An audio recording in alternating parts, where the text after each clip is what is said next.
Hello students, welcome to Vivekananda agriculture academy. आज हम लोग बात करेंगे important topics of biology for ICR. ठीक है, 2019 के पेपर में जो बायोलॉजी टॉपिक पूछे गए थे, हम लोग पहले उस विषय पर बात करेंगे कि बायोलॉजी में वहाँ से कितने क्वेश्चन पूछे गए थे किस टॉपिक से। ठीक, तो ये पता चलेगा कि हमको ये टॉपिक तो पढ़ने ही पढ़ने हैं और इसके अलावा जितने भी लेफ्ट राइट टॉपिक बचे हुए हैं उस पर भी हमको रिवीजन ढंग से करना है। ठीक, बायोलॉजी वाले बच्चे इसमें मुझे लग रहा है बहुत ज़्यादा टेंशन ये है कि सर कुछ तैयारी नहीं है और बायोलॉजी हम केमिस्ट्री क्या करके सिलेक्शन पा सकते हैं। देखिए, तो मैं इसमें थोड़ा सा क्लियर कर देता हूँ। अच्छा, कुछ बच्चों का सवाल ये है कि सर बायोलॉजी याद नहीं होती है और हम पढ़ते हैं भूल जाते हैं, हम तैयारी कब करें, पढ़ें कब? उनके कई सारे सवाल हैं।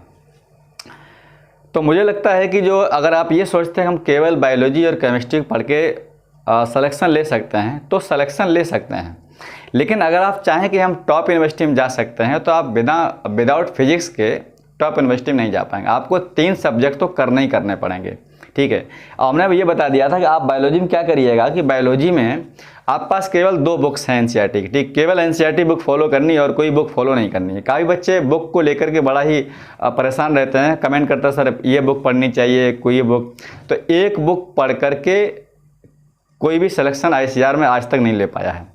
कोई बच्चे क्या करते हैं, कोई आर्यन की बुक आती है और उसी बुक को ले लेते हैं और उसी में थोड़ा फिजिक्स है, थोड़ा केमिस्ट्री है, थोड़ा बायो है, उसको पढ़ करके सिलेक्शन लेना चाहते हैं। तो मैं उनसे एकदम खुले साफ शब्दों में कहना चाहता हूँ, एक बुक पढ़ करके आपका सिलेक्शन आईसीआर में नहीं हो सकता है। ठीक, क्योंकि मार्केट में तो बुक पब्लिकेशन वाला काम ही होता है कि उसको बुक जो है पब्लिश करना अपने, और उसमें बहुत ही कम सिलेबस दिया रहता है। तो वो एक हिंट्स होती है आपके लिए कि क्वेश्चन इस तरीके से पूछे जा सकते हैं। हालांकि जो अरिहंत वाली बुक आती है उसमें बहुत ही सिंपल क्वेश्चन दिए रहते हैं, वो क्वेश्चन आपके लायक नहीं है, वो आईसीआर में एक भी क्वेश्चन वहाँ से नहीं आएगा। तो मेरा आपसे ये रिक्वेस्ट है कि आप अपने सिलेबस को पढ़ें, बुक्स को पढ़ें, एनसीईआरटी बुक्स को पढ़ें, जहाँ से हमें ये पता चलेगा क्वेश्चन कैसे पूछा जाएगा। अगर आपने एनसीईआरटी बुक को अच्छे से पढ़ा होगा तो एग्जाम टाइम पर हम एग्जाम देते समय ये पता कर लेते हैं कि ये क्वेश्चन एनसीईआरटी उस चैप्टर से है, उस लाइन से है, उस पेज पे है, ये पता चल जाता है हमको। तो आप स्टडी इस तरह से करिएगा ताकि आपको ये पता चल जाए कि ये क्वेश्चन उस जगह से पूछा गया है। ठीक, उस चैप्टर का, उस टॉपिक का है। ठीक है, और एनसीईआरटी इतना बड़ा कोई बोझ नहीं है। मुझे लग रहा है अगर आप 2 दिन, अगर आप 1 दिन पूरा दे दें सुबह से लेकर शाम तक, तो एक एनसीईआरटी बुक का रिविजन कर सकते हैं। अब रिवीजन करने का तरीका कुछ अलग होता है, वो आपको तरीका जो है तब आएगा जब आपने उस बुक को कई बार पढ़ा होगा। पहली बार आप पढ़ना चाहेंगे 4 पन्ने शाम तक नहीं पढ़ पाएंगे, लेकिन अगर आप रिवीजन करना किया, अगर पहले से पढ़ा होगा, उसको स्टडी किया होगा, तो आप 1 दिन में एक एनसीईआरटी बुक्स का रिवीजन कर सकते हैं। अगले दिन करेंगे तो 2 का कर सकते हैं। एक दिन ऐसा होगा कि हम 2 घंटे में मेन टॉपिक रिवीजन कर सकते हैं। एग्जाम टाइम पर रिवीजन ही मस्ट होता है, नए टॉपिक को पढ़ना उतना मस्ट नहीं होता। मैं आपसे बार बार ये बात कहता चला आया हूँ। ठीक, तो बच्चों की सवाल रहता सर क्या हम आईसीआर में बायोलॉजी केमिस्ट्री करके सिलेक्शन ले सकते हैं? आप सिलेक्शन ले सकते हैं, लेकिन टॉप यूनिवर्सिटी में नहीं जा सकते हैं। मैं बिल्कुल एकदम क्लियरिटी आपको क्लियर दे रहा हूँ। ठीक, क्योंकि वजह यह है कि हमने आपको बताया था कि बायोलॉजी में लगभग 45 क्वेश्चन ऐसे होंगे जो आपको लगेगा ये बिल्कुल एनसीईआरटी से हैं। 5 क्वेश्चन ऐसे होंगे जो एनसीईआरटी लगेगा बाहर से हैं। जैसे वो क्वेश्चन कहाँ से दे देते हैं, जैसे कुछ क्वेश्चन डिसीज से आ जाते हैं। ठीक है, अब हो सकता है कि जैसे अब कोविड-19 के महामारी चल रहा तो 1-2 क्वेश्चन यहाँ से उठा ले, तो आप सोचेंगे क्वेश्चन वहाँ का नहीं है, लेकिन वो बायोलॉजी का सब्जेक्ट है डिसीज संबंधित, तो वो ह्यूमन डिसीज में पूछ सकता है। ठीक, तो 1-2 क्वेश्चन, 4 क्वेश्चन अगर ऐसे आ जाता है तो वो डिपेंड नहीं करता, डिपेंड ये करता है कि हमारे सिलेबस का जो 45 क्वेश्चन है ये हमें कितना कर पाते हैं हम लोग। ठीक, अब देखिए होता क्या, एग्जाम टाइम पर बायोलॉजी में लैंग्वेज बहुत बड़ी दे देते हैं। जैसे नीट में आपने क्वेश्चन देखा होगा, ठीक है, तो नीट का क्वेश्चन बड़ा लेंथी होता है लेकिन उसका आंसर बहुत ही शॉर्ट होता है। तो इसी तरह के क्वेश्चन, चूंकि एनटीए एग्जाम जो है आपका जेईई कराता है, नीट कराता है, आईसीआर कराता है, तो कहीं ना कहीं उसका ढंग क्वेश्चन पूछने का ऐसा रहेगा जैसा नीट में आता है। हाँ, इसका लो लेवल रहता है, नीट जैसा क्वेश्चन नहीं आता है, लैंग्वेज बड़ी बड़ी रहती है, लेकिन नीट से इसका पेपर बड़ा सिंपल आता है। आप खुद ही ये करके समझ जाएंगे। ठीक, तो हम लोग आप मुद्दे पर आते हैं, तो आप ये समझ लीजिएगा हमारे 45 क्वेश्चन जो है करेक्ट होने चाहिए। 45 क्वेश्चन में से आप अगर 40 करिएगा, लेकिन 40 करेक्ट हो, अगर इसमें अगर 5 क्वेश्चन माइनस हो गए तो एक क्वेश्चन 5 नंबर का 25 नंबर आपके माइनस हो जाएंगे। ठीक, आप ये करिएगा कि हमारा 40 ऐसे आप करिएगा 40 क्वेश्चन ही बिल्कुल करेक्ट है, एक भी गलत नहीं है। ठीक, अब रही बात केमिस्ट्री की, तो बायोलॉजी वाले बच्चे अगर केमिस्ट्री में कितना भी कर पाएंगे, आप 40 से ज़्यादा नहीं कर पाएंगे। उसकी वजह मैं बता रहा हूँ, उसकी वजह क्या है। वजह उसकी यह है क्योंकि उसमें कम से कम नहीं तो 12 से 15 सवाल फिजिकल के आते हैं। तो आप लोगों को तो जब बायोलॉजी वाले क्या होता है, जब वो फिजिक्स में न्यूमेरिकल से डरते हैं, न्यूमेरिकल बड़ा टफ आते हैं, तो जो फिजिकल केमिस्ट्री में जो फिजिकल का पार्ट होता है वो भी छोड़ देते हैं। तो मुझे नहीं लगता कोई बायो वाला बच्चा अगर इस तरीके से सोचता है कि मैं फिजिक्स नहीं करूंगा, तो वो क्वेश्चन का 40 से ज़्यादा केमिस्ट्री में नहीं कर सकता है, क्योंकि वो यही ढूंढता है कहीं सिंपल मिल जाए और हम तुक्का लगा के निकल आए बाहर, सिलेक्शन हमारा हो जाए। ठीक, तो आप सेलेक्ट हो सकते हैं। अब सिलेक्शन के लिए तो मिनिमम 300 नंबर हैं आपके, तब भी सिलेक्शन ले सकते हैं। लेकिन टॉप यूनिवर्सिटी में केवल हम बायोलॉजी केमिस्ट्री करके नहीं जा सकते हैं, आपको फिजिक्स का कुछ पार्ट पढ़ना ही पड़ेगा। ठीक, तो जो भी आपको अच्छा लगता है फिजिक्स में, मैकेनिक्स है, ठीक है, उधर लाइट है, हीट है, इलेक्ट्रोस्टेट है, मॉडर्न है, जहाँ से भी आपको जितने टॉपिक अच्छे लगते हैं, अभी तक आपने पढ़ा हुआ है, अच्छे लगने का मतलब आपको उसका इंटरेस्ट है। मान लीजिए मैकेनिक्स आपको बहुत अच्छी लगती है, लाइट अच्छी लगती है, तो उसको इतना ढंग से पढ़िए कि उससे जो क्वेश्चन आए गलत ना हो, तो आप यहाँ पर जो है सफल हो जाएंगे। ठीक, तो इन बातों को प्लीज आप ध्यान रखें। चलिए, तो हम लोग यहाँ पर मुद्दे पर आते हैं। ठीक है, तो कुल मिला के बात यह है, मान लीजिए अगर आपने 80 क्वेश्चन कर लिए, ठीक है, और 80 क्वेश्चन 4 से मल्टीप्लाई कर दो, 800 को 32, 320 नंबर हो गए। 320 नंबर में आपका सिलेक्शन हो सकता है, लेकिन टॉप यूनिवर्सिटी के लिए आपको 400 से ऊपर नंबर चाहिए, मतलब 380 से ऊपर नंबर आपको चाहिए। इससे कम सिलेक्शन पर टॉप यूनिवर्सिटी में सिलेक्शन नहीं होता है। 300 नंबर पर किसी एडमिशन हो सकता है, लेकिन टॉप यूनिवर्सिटी में जाने के लिए आपको 400 के आसपास नंबर चाहिए। ठीक, चलिए, तो हम लोग अब बात करते हैं उन टॉपिक के बारे में, तो आप देख लीजिएगा। ठीक है, तो फिजिक्स का कुछ टॉपिक आप पढ़ लीजिएगा, आपका सिलेक्शन श्योरिटी हो जाएगा। ठीक, चलिए, तो हम लोग अब बात करेंगे कि 2019 के में पेपर बायोलॉजी में किस टॉपिक से कितने क्वेश्चन आए थे। जो मेजर पोर्शन हमने पहले उसको लिख रखा है। ठीक है, सबसे ज्यादा क्वेश्चन पूछे गए थे इसमें ऑर्गेनिक एवोल्यूशन से।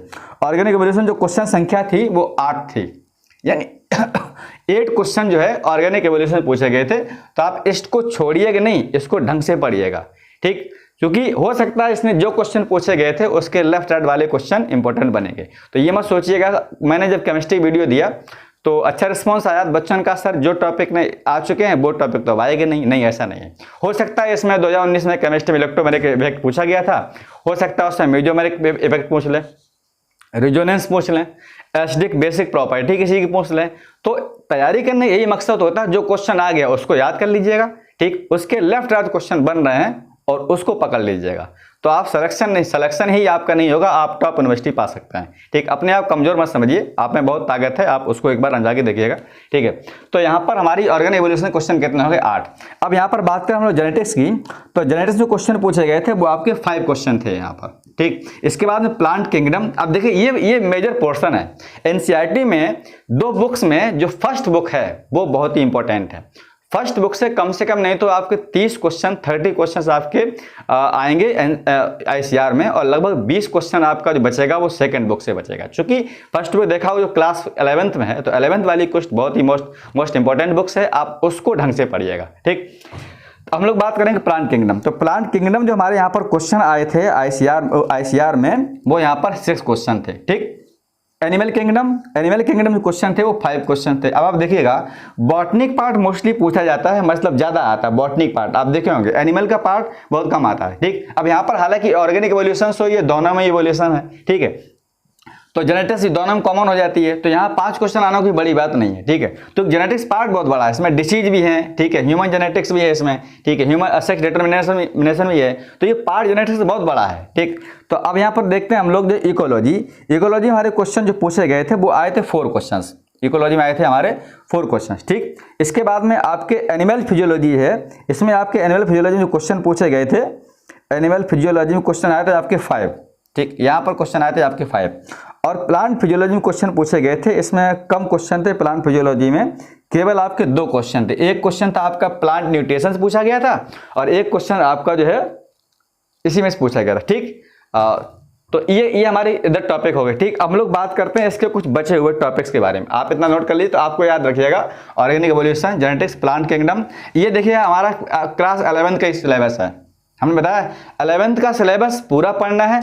12th का लास्ट में जैसे इकोलॉजी है, बायोटेक्नोलॉजी है, ह्यूमन वेलफेयर है एंड ह्यूमन डिसीज है, वहाँ से क्वेश्चन आपको 100% मिलेगा ही मिलेगा। ठीक, तो आप केवल बायो का डेली रिवीजन करिएगा, दिन रात, और जितना हो सके उतने जो नीट परीक्षा में पूछे हुए क्वेश्चन सिंपल वाले हैं उनको लगा डालिएगा, क्वेश्चन वहीं सीधे उठा लिए जाते हैं। ठीक, तो हम लोग अब देखते हैं इसके नेक्स्ट पार्ट में और भी इसके टॉपिक। ठीक, इतना आप नोट कर लीजिएगा, फिर हम लोग बात देखते हैं इसके बाद।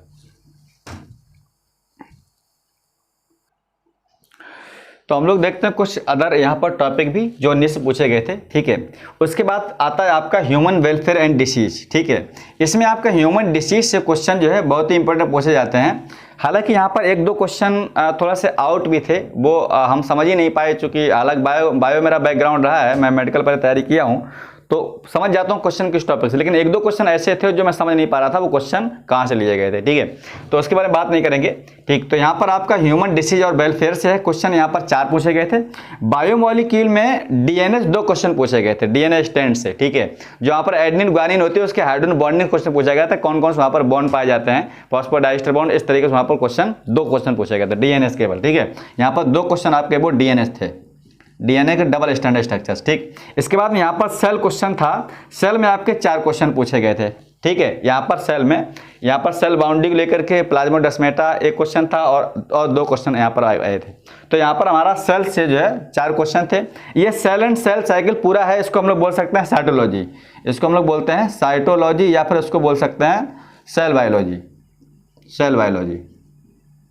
तो यहाँ से आपके 4 क्वेश्चन है। ठीक, एक आपका पार्ट बचा हुआ एनिमल टिश्यू, एनिमल टिश्यू से यहाँ पर 2 क्वेश्चंस आए थे केवल। तो आप ये देखिएगा, ये बहुत ज़्यादा चैप्टर नहीं है, लेकिन अगर आप ये देखेंगे मुझे लग रहा है कि एनसीईआरटी में ये टोटल एनसीईआरटी है, और एनसीईआरटी में टोटल यहाँ पर एक निचोड़ पूछते हैं कि जैसे आपका लास्ट में देखेंगे समरी दिया रहता है हर एक चैप्टर से लास्ट में, तो आप समरी को जरूर पढ़ें जो चैप्टर का पूरा डिटेल होता है। ठीक, तो एनसीईआरटी के अलावा कोई भी आप बुक को फॉलो ना करें, मेरा ये कहना आप लोगों से। जो चूंकि अगर देखिएगा हो सकता है कुछ लोग क्या करते हैं कि 4 क्वेश्चन लेकर के बच्चों को पूरा दिन उलझाए रहते हैं कि 4 क्वेश्चन बड़ा इंपॉर्टेंट है, आप 4 क्वेश्चन के चक्कर में अपना पूरा 2 घंटा 3 घंटा देते रहते हैं। तो आप उन 4 क्वेश्चन के चक्कर में इतना समय ना दें एग्जाम टाइम पर। हालांकि अगर ये चीज़ें पहले से होती हैं कि मान लो ठीक है मैं 10 क्वेश्चन आपको लाइव पढ़ा रहा हूँ, आप 10 क्वेश्चन डिस्कशन किए जा रहा हूँ और मैंने 2 घंटा दे दिया, क्वेश्चन दिया 10, आप उन 10 क्वेश्चन को 5 मिनट में याद कर सकते हैं बाद में। ठीक, तो मेरा कहना है एग्जाम टाइम पर आप डिस्टर्ब मत होइएगा, आप एग्जाम टाइम पर केवल अपना स्टडी करें, अपना सिलेबस पढ़ें, अपनी बुक्स पढ़ें, क्योंकि ये आपका सपना है। ठीक, किसी के बहकावे में आपको नहीं आना है। कुछ बच्चे बहुत पूछते हैं सर 4 क्वेश्चन बता दीजिए, कोई इंपॉर्टेंट चैप्टर बता दीजिए। हम लोग कभी इंपॉर्टेंट टॉपिक्स को नहीं बता सकते हैं। हाँ, हमने ही बताया आपको इन टॉपिक से पूछे गए थे, तो ये कुछ टॉपिक्स आपके लिए ज़्यादा इंपॉर्टेंट हैं। इसके लेफ्ट राइट जो क्वेश्चन बन सकते हैं आप उसको याद कर लीजिए, उसको पढ़ लीजिएगा। और जो क्वेश्चन जितने पूछे जाते हैं वो एनसीईआरटी से आते हैं, तो हम क्यों ना एनसीईआरटी की फर्स्ट ईयर और 11th और 12th की बुक को फॉलो करें, क्यों फालतू हम 10-20 क्वेश्चन चक्कर में इधर उधर पढ़ते हैं। सैंपल पेपर अगर आपको मिल जाता है, सैंपल पेपर इसलिए अच्छा लगता है क्योंकि सैंपल पेपर्स क्या होता है पूरे सिलेबस का उसमें दिया रहता है। ठीक, अब हम पूरे सिलेबस को पढ़ते हैं तो हमारा 50 क्वेश्चन लगाने से ठीक है पूरा सिलेबस दिमाग में आ जाता है कि ये क्वेश्चन सेल से है, ये क्वेश्चन जेनेटिक्स से, ये क्वेश्चन इकोलॉजी से, ये क्वेश्चन इवोल्यूशन से। तो इस तरीके से हमारा दिमाग सैंपल पेपर से, ये अगर सैंपल पेपर आपको मिल जाते हैं तो आप वो लगा डालिएगा, वो आपके बेनिफिट होंगे। लेकिन आप टॉपिक वाइज आप खुद पढ़िए, लेकिन कोई अगर टॉपिक वाइज दूसरा कोई अगर आप कुछ बच्चे का अगर दोस्त ही होते हैं व्हाट्सएप ग्रुप बना लिया, वहाँ 5 क्वेश्चन डाल दिए, बच्चे उसका इंतजार करते रहते हैं। तो आप ऐसा काम एग्जाम टाइम पर मत करिएगा। ठीक है, आप अपना पढ़िएगा। अगर आप अपना पढ़ेंगे तो आपको नॉलेज खुद ही हो जाएगी। आपको एग्जाम देना है तो आप खुद ही इसके बारे में सोचना पड़ेगा। ठीक, तो मेरा ये कहना है एकदम सेम ऐसे सब्जेक्ट को आपको पढ़ना है। ठीक, इन्हीं टॉपिक का आपको बार बार रिवीजन करना है, क्योंकि यहाँ से क्वेश्चन पूछे गए थे। हो सकता है यहाँ पर कुछ बचे ही नहीं है। अब यहाँ पर बायोटेक्नोलॉजी है, ह्यूमन डिसीज आपके इसमें हो गया। ठीक है, तो जो टॉपिक आपके बचे हुए हैं आप यहाँ पर पढ़ लीजिएगा। ये हमारा जो है बायोलॉजी का वीडियो हो गया। ठीक, अब कुछ बच्चों का सवाल ये है कि सर हम लोग भूल बहुत जल्दी जाते हैं, याद नहीं होता है, तो आप पढ़ने का तरीका थोड़ा चेंज कर दीजिएगा। बायोलॉजी वाले बच्चे क्या करें, शाम को देर रात तक ना पढ़ें, शाम को जल्दी सो जाएं और सुबह जल्दी उठ जाएं। अब ऐसा होगा कब, क्योंकि बच्चों को पहले से आदत ये पड़ जाती है, वो मोस्टली रात में 2-3 बज जाते हैं और उनको नींद नहीं आती है। मुझे ये मानना है कि एक्सपीरियंस भी है, आपको जो है बता दे रहा हूँ, एक अनुभव भी है। जैसे अब क्या होता है, ऐसा कब होगा, आप दिन भर मेहनत करिए, आप रात में केमिस्ट्री और बायो को याद करिएगा सुबह के टाइम पर। ठीक है, 3 बजे उठ जाइए, 4 बजे उठ जाइएगा, 2 बजे उठ जाइएगा, और दिन में फिजिक्स का न्यूमेरिकल लगाइएगा। आप ये काम करिएगा, दिन भर आप फिजिक्स पढ़िएगा, रात में और केमिस्ट्री बायो पढ़िएगा, ठीक। क्योंकि अगर रात में आप 6 घंटे टाइम देते हैं, 6 घंटे में केमिस्ट्री बायो में बहुत याद हो सकता है। 15 दिन हमारे लिए बहुत बड़ी बात होती है अगर आप सोचें उसको तो, ठीक। तो अगर आप दिन भर मेहनत करेंगे, दिन भर सोएंगे नहीं, तो आपको शाम 8 बजे ही खाने के तुरंत बाद ही नींद आ जाएगी। लेकिन अगर आप दिन में सो जाएंगे तो हमें रात में जगना पड़ेगा, और जब रात में हम पढ़ते हैं तो मुझे लगता है कि हमारी जो दिनचर्या है, दिन की बहुत सारी बातें, बहुत सारी घटनाएं हैं, वो सुखद हो चाहे दुखद हो, वो हमें शाम को पढ़ते टाइम याद आती रहती हैं, इसलिए हमें शाम को याद नहीं होता। इसकी वजह ये है। तो आप वजह ये समझ लें कि शाम को हम बिल्कुल भी ना पढ़ें। अगर आपको ऐसा लगता है कि शाम को मेरा अट्रैक्शन अच्छा रहता है, ठीक है, तो हम उसको फॉलो कर सकते हैं। मेरे हिसाब से बायोलॉजी का अगर आप पढ़ें, केमिस्ट्री का आप याद करें, बायोलॉजी केमिस्ट्री मोस्टली याद करने वाली चीज़ें होती हैं फिजिकल केमिस्ट्री छोड़ करके, तो फिजिकल केमिस्ट्री फिजिक्स आप दिन में पढ़ें, और बायोलॉजी है और जो आप केमिस्ट्री है उसको सुबह के टाइम पर आप उठें, जल्दी सुबह 2 बजे के टाइम पर, 3 बजे टाइम पर, चूँकि उस समय सब लोग सोते होते हैं, साइलेंट से एक माहौल होता है, और उसमें अट्रैक्शन पावर बहुत ज़्यादा आपकी बढ़ जाती है। हमने आपको बताया था पिछले वीडियो में लास्ट में, आप पढ़ते समय टेबल लैंप का यूज करें। टेबल लैंप से क्या होता है, आपको टेबल पर ही केवल आपकी रोशनी रहेगी, लाइट इधर उधर नहीं रहेगी, तो हमारी अट्रैक्शन पावर उस टाइम पर बढ़ जाती है, ठीक। ये बिल्कुल प्रैक्टिकल चीज़ है। अगर आपके टेबल लैंप नहीं है तो आप अखबार या कागज़ का बना करके उसमें नीचे अंदर LED लगा करके, तार लगा करके, वायर लगा करके आप कहीं भी चटाई बोरी बिछा करके कोने में अपने आप को अकेला पा करके पढ़ सकते हैं, ठीक।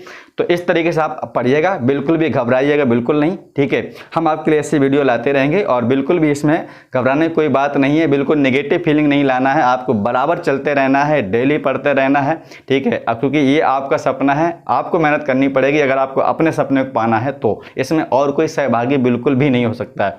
घर वालों का एक इंतजार होता है केवल आपका रिजल्ट कब आएगा, वो बिल्कुल नहीं जानते हैं बच्चे कितने बैठे, पेपर कितना टफ हुआ, इस बात से कोई मैटर नहीं करता है, ठीक। तो मेरा ये कहना आप लोगों से है, आप बायोलॉजी केमिस्ट्री को इतना फोकस करिए कि आपके 100 में से 80+ क्वेश्चन 100 करेक्ट हो जाएं, और अगर आप 20 क्वेश्चन भी अगर आपने फिजिक्स में निकाल दिए तो 100% आपका सिलेक्शन टॉप यूनिवर्सिटी में हो सकता है, ठीक। यही एक लास्ट और आखिरी एक मौका है आपके लिए सोचने समझने का, ठीक है। एग्जाम बार बार नहीं होता है, ज़िंदगी में एक ही बार एग्जाम होता है, इसलिए आप इसको पूरी ताकत के साथ में अदर चीज़ों को छोड़ करके एक बार जुट जाइएगा, आप 100% यहाँ पर सफल हो जाएंगे, ठीक। Thank you.